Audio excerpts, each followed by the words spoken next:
3 months ago, my lawyer told me not to talk about what happened in Helmand Province. My wife told me she couldn't look at me anymore, and the army told me it was all just a tragic mistake that needed to stay classified. But I need someone to know what really happened that day, because the truth is worse than any of them understand. My name is Marcus Webb, Staff Sergeant, 2nd Battalion, 3rd Marines. I did 3 tours in Afghanistan between 2019 and 2024. The last one broke something in me that I don't think will ever heal. Not because of what I did, but because of what I was made to believe I did. It started on a Tuesday. That's the thing about the worst days of your life. They don't announce themselves.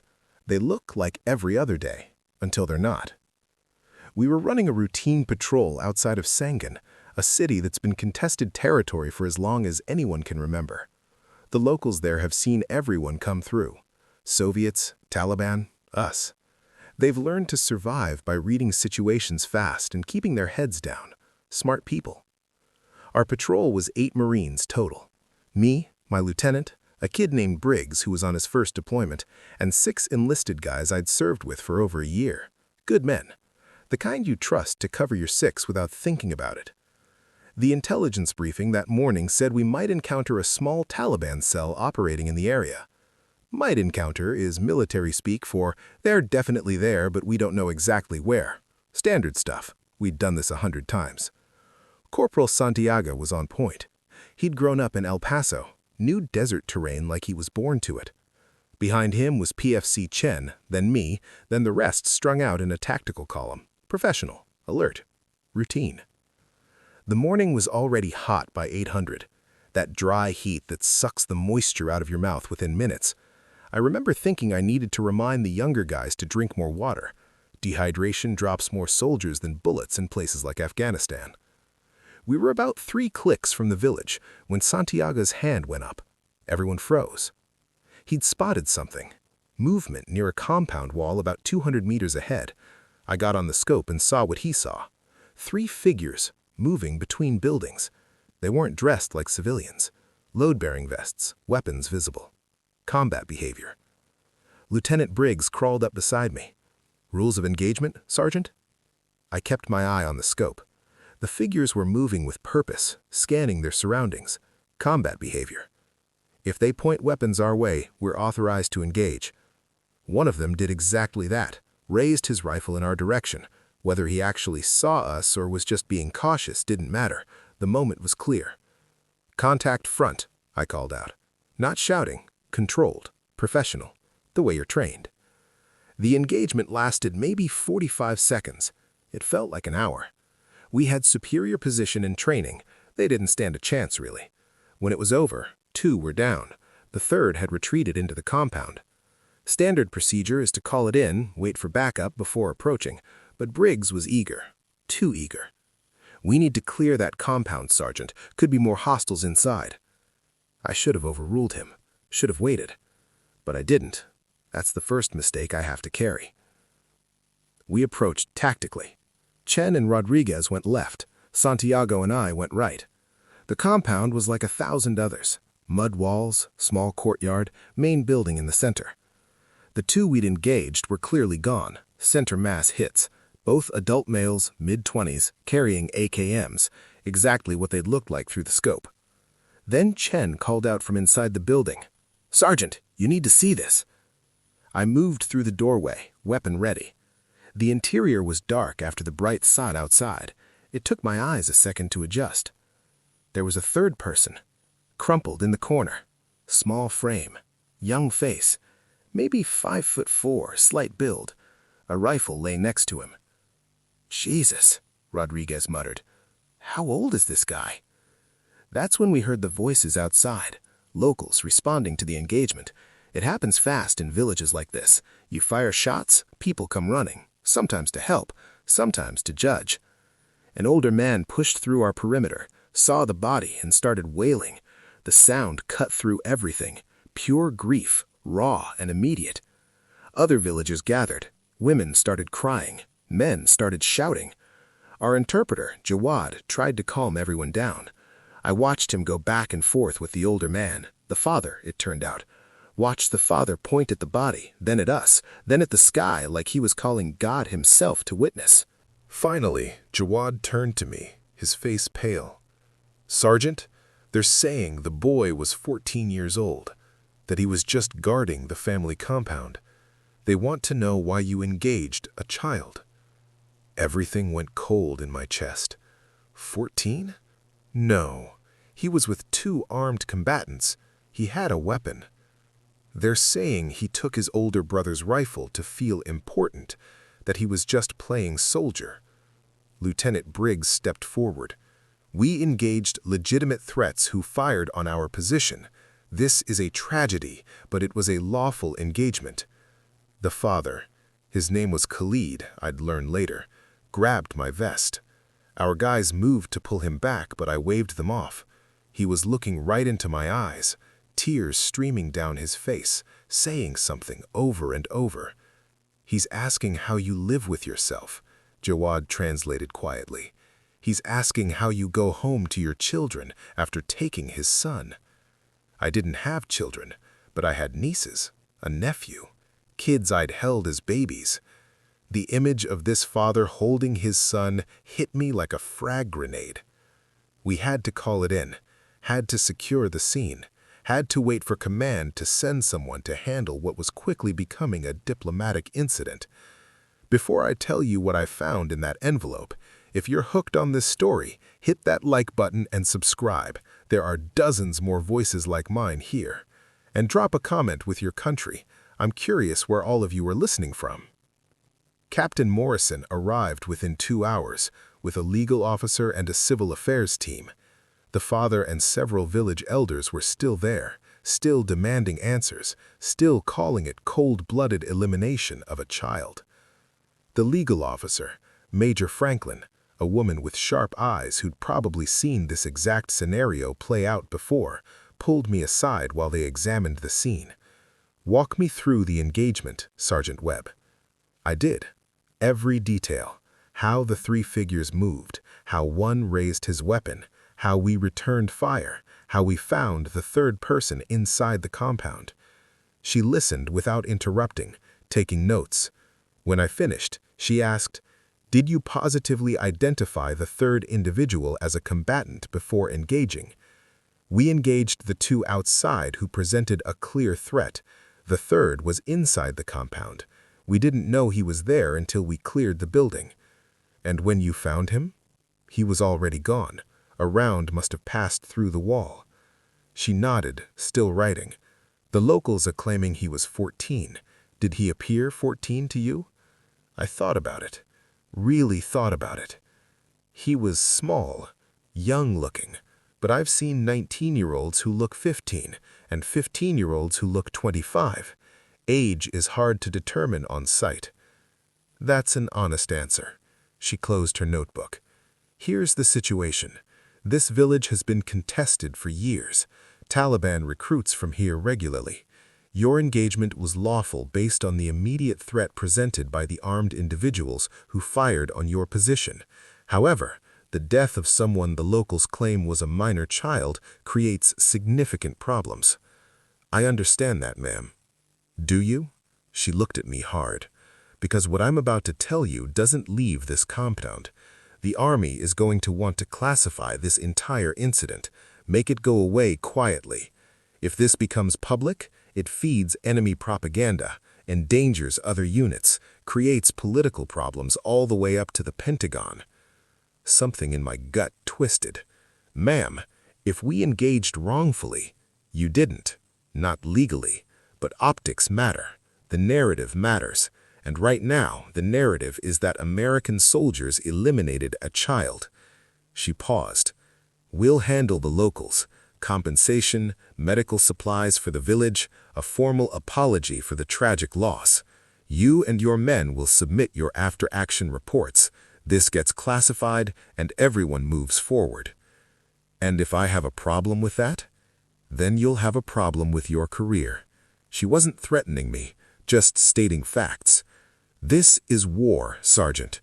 Sometimes the right thing operationally is the wrong thing morally, and sometimes there's no good answer at all. You did your job. Let us do ours. I wanted to argue, wanted to demand a full investigation, wanted someone to definitively tell me whether I'd taken a combatant or a child. But I was a Marine who understood chain of command, who understood operational security, who understood that sometimes you swallow what you need to say and push forward. So I said, "Yes, ma'am." We left the village that afternoon, left behind a father who'd never look at Americans the same way, left behind villagers who'd tell this story for generations, left behind that small body wrapped in cloth for burial. The after-action reports were filed. The incident was classified. Captain Morrison told us we'd done our jobs professionally and that the tragic outcome didn't reflect poorly on our unit's conduct. Clean language, careful language, the kind that protects institutions. I tried to believe it, tried to tell myself that we'd engaged a legitimate threat, that the third person inside was just terrible luck, that war is full of tragedies nobody wants but everyone has to accept. I tried for 3 weeks. Then the nightmares started. Not the usual combat dreams. I'd had those for years, knew how to manage them. These were different. In these, I'd clear that building and find my nephew in the corner instead. Or I'd be Khalid, screaming at American soldiers who didn't speak my language while my son lay gone at their feet. I started drinking more. Not a lot, functional, controlled, just enough to quiet my head before sleep. My wife noticed but didn't say anything at first. We'd been together 8 years, married for 5. She knew how to read my silences. After a month, she finally asked, "Marcus, what happened over there? You're different." I wanted to tell her, wanted to lay it all out, but it was classified, and honestly, I wasn't sure I could say the words out loud yet. "Just a rough deployment. I'll be fine." "You always say that." "Because it's always true." She looked at me for a long moment, then nodded. But something changed between us that night, a distance that hadn't been there before. Now here's where everything changed. But real quick, if you're invested in how this ends, I genuinely appreciate a subscription. More soldier stories drop daily. Comment your country below. Always amazes me how far these reach. 2 months after I got home, I received a letter. No return address, postmarked from Virginia. Inside was a single page, printed, unsigned. Staff Sergeant Webb, you deserve to know the truth about Khalid Rahman's son, Bashir. He was not 14 years old. His identification documents, which have since been obtained, confirm his age at death as 19 years, 3 months. The Taliban cell operating in Sangin has been using young-looking recruits specifically to create incidents like yours. They position them with older fighters, knowing that if engaged, they can claim child casualties and use it for propaganda. Bashir Rahman was a willing participant in this strategy. His father, Khalid, is a known Taliban sympathizer who allowed his son to be used this way. The boy's death serves their narrative better than his life ever could have. Your engagement was lawful. Your conscience should be clear. But your command will never tell you this, because confirming it means admitting we've been infiltrated at levels that would compromise operational security. Consider this information carefully. I read that letter 20 times, 30. Tried to find holes in it, tried to determine if it was real or some elaborate manipulation, but parts of it made too much sense. The way Khalid had responded so immediately, so theatrically, the way the villagers had gathered so quickly with their narrative already formed, the way Major Franklin had been so focused on controlling the story rather than investigating the truth. I called Captain Morrison, asked for a meeting. He agreed to see me the next day. "Sir, I need to know the truth about the incident in Sangin, the age of the third individual." Morrison's face went carefully neutral. "Sergeant, that's a closed matter. I thought we were clear on that." I received information suggesting he wasn't actually 14. From whom? I couldn't say. Showing him the letter might expose whoever sent it. An anonymous source. Morrison leaned back in his chair, studied me for a long time. Finally, "Even if I had additional information, which I'm not confirming or denying, it would be classified. You understand that?" "Sir, I need to know if I was manipulated, if that father used his son's death as propaganda tool." "Does it matter?" Morrison's voice was quiet. "He's still gone. The father still lost a son, regardless of his politics or his age. You're still the one who has to live with it. It matters to me. Why? Because it makes it easier to sleep at night if you can tell yourself he was really an adult, that his father was a bad guy, that you were just a pawn in their game? Morrison shook his head. The truth is probably more complicated than any narrative you're going to build, Sergeant. Yes, the Taliban uses young recruits. Yes, they position them strategically. Yes, propaganda value matters to them. But that doesn't mean the grief wasn't real. It doesn't mean you didn't take a life that ended too soon, whatever his exact age was. So you're confirming he was older than 14? I'm confirming that war is messy and truth is relative, and you did your job the way you were trained to do it. That has to be enough. But it wasn't enough. Not anymore. I started digging, called in favors with guys who'd stayed in intelligence, found someone willing to pull Bashir Rahman's identification records through back channels. And there it was. Date of birth confirmed him as 19 at time of death. I should have felt relief. Should have felt vindicated. Instead, I felt sick. Because Morrison was right. It didn't actually change anything. Bashir was still gone. I'd still been the one who fired the shot. Even if it was a ricochet, even if it was unintentional, it was my round that passed through that wall. And his father's grief, manipulative or not, was still the grief of a father who'd lost his son. But now I also knew I'd been used. We'd all been used. The Taliban had engineered a situation designed to make us look like child murderers, regardless of the truth. They'd sacrificed one of their own recruits to create that narrative. And my command had known, or at least suspected, and had chosen to bury it rather than fight the propaganda battle. I need to tell you what happened next, but first, if this story's got you, show some love with a like and subscribe. I read every comment, especially love seeing where you're all from around the world. My wife found the documents 3 weeks later. I'd hidden them in my office, but she was looking for tax paperwork and stumbled across them. She read through everything. The letter, the records I'd obtained, my notes on the engagement. When I got home that evening, she was sitting at the kitchen table with it all spread out in front of her. "How long were you going to hide this from me?" I sat down across from her. "I wasn't hiding it. I was trying to process it." "Process what? That you've been obsessing over whether you ended a child or an adult? That you've been drinking yourself to sleep because you can't let it go? Marcus, you're drowning in this." "He was 19. The letter was right. He was a combatant who looked young, and they used that." "And does that make you feel better?" Her voice cracked. "Because you still wake up 3 times a night. You still can't look at kids without flinching. You still disappeared into yourself." I needed to know the truth. "Why? So you could forgive yourself? Because here's the truth I see. You took a life. The circumstances were complicated, the age was misrepresented, but you're still carrying it like it's entirely your fault, and it's breaking you. It's breaking us." I didn't know what to say to that, because she was right. Knowing Bashir was 19 hadn't actually healed anything. It had just given me a new way to torture myself. Now I got to feel both guilty for his loss and angry about being manipulated. "I don't know how to let it go," I finally said. "Then maybe you need to go back. Talk to someone who was there. Find closure or peace or whatever you need." She gathered up the papers. "Because I can't watch you destroy yourself over this anymore. I love you, Marcus, but I'm not enough to fix what's broken." She left that night, went to stay with her sister, said she needed space to think. I didn't blame her. I'd been so deep in my own head that I hadn't seen how much I was pulling her down with me.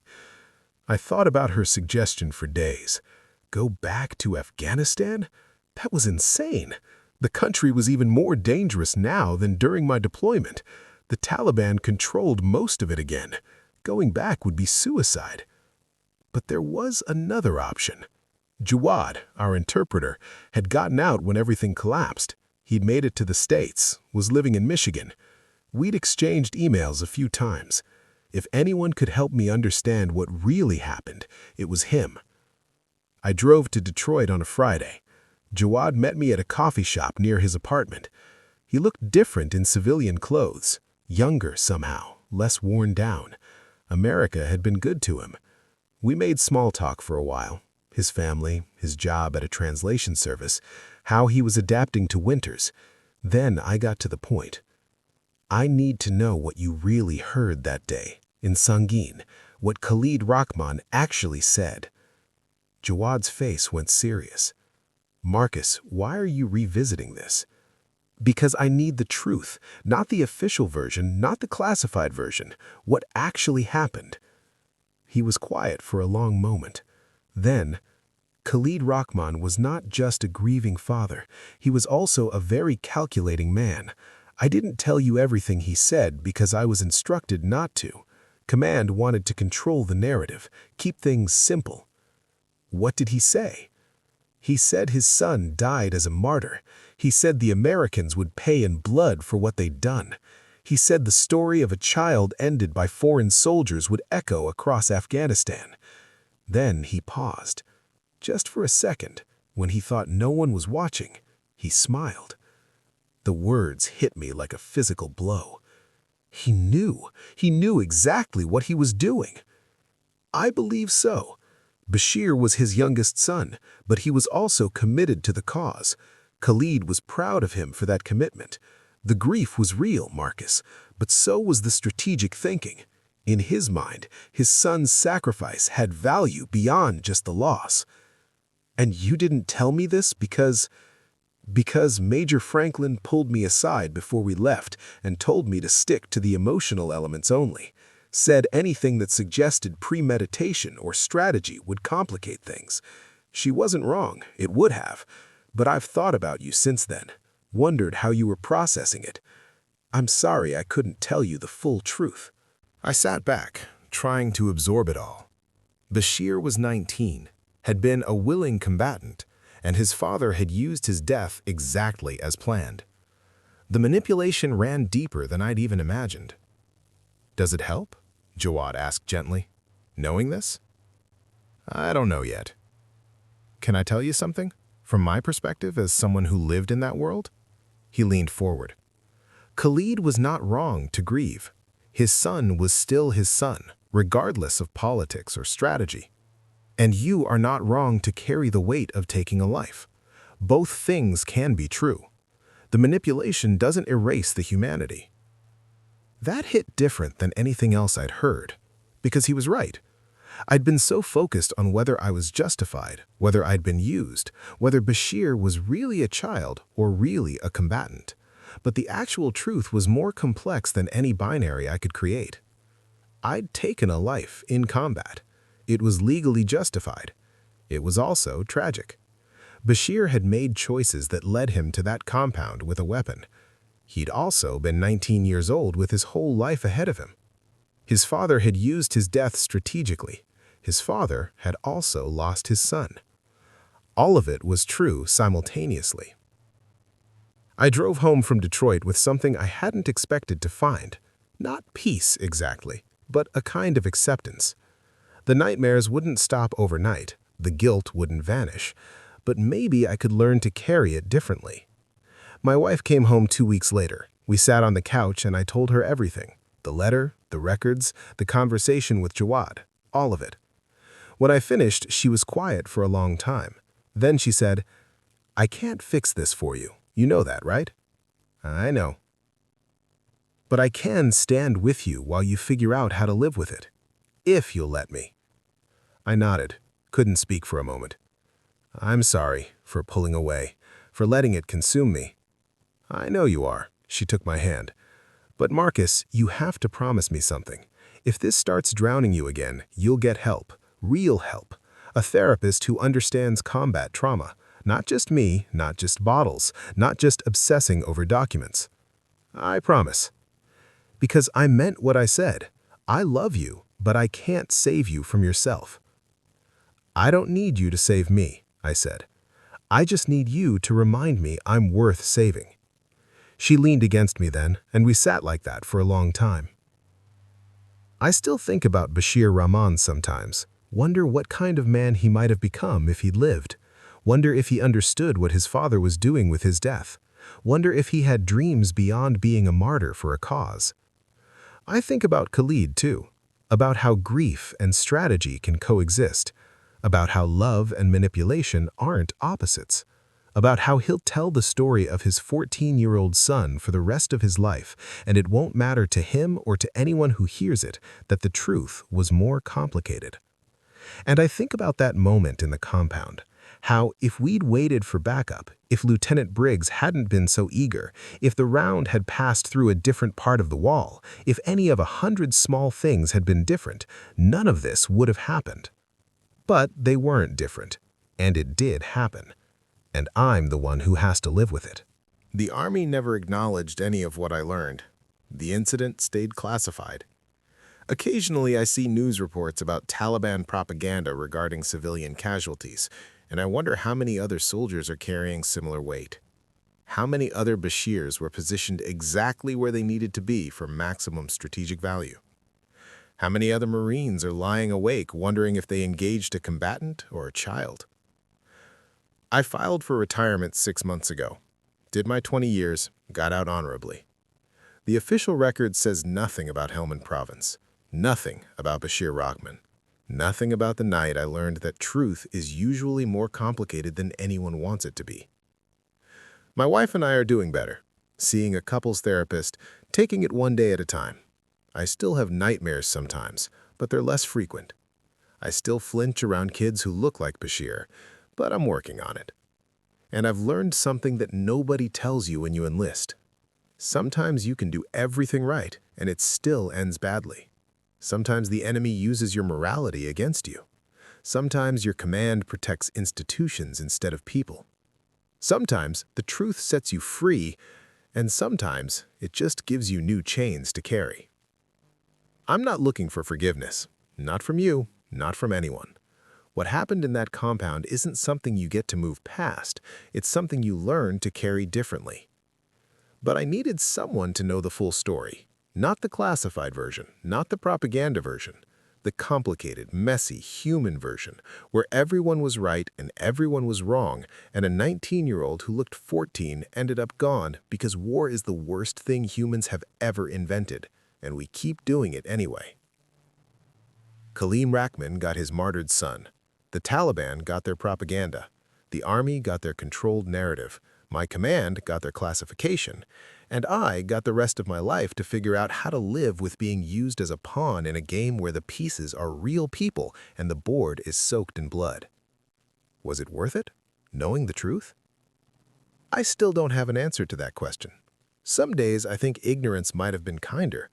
Other days, I'm grateful I know I was manipulated, because at least then I'm angry at the right people. Most days, I just try to get through without letting it pull me under. But I learned something else, too. You don't get to control what you carry. You only get to choose how you carry it, and whether you carry it alone or let someone help share the weight. I'm trying to choose better now. That's all I've got. That's the whole story.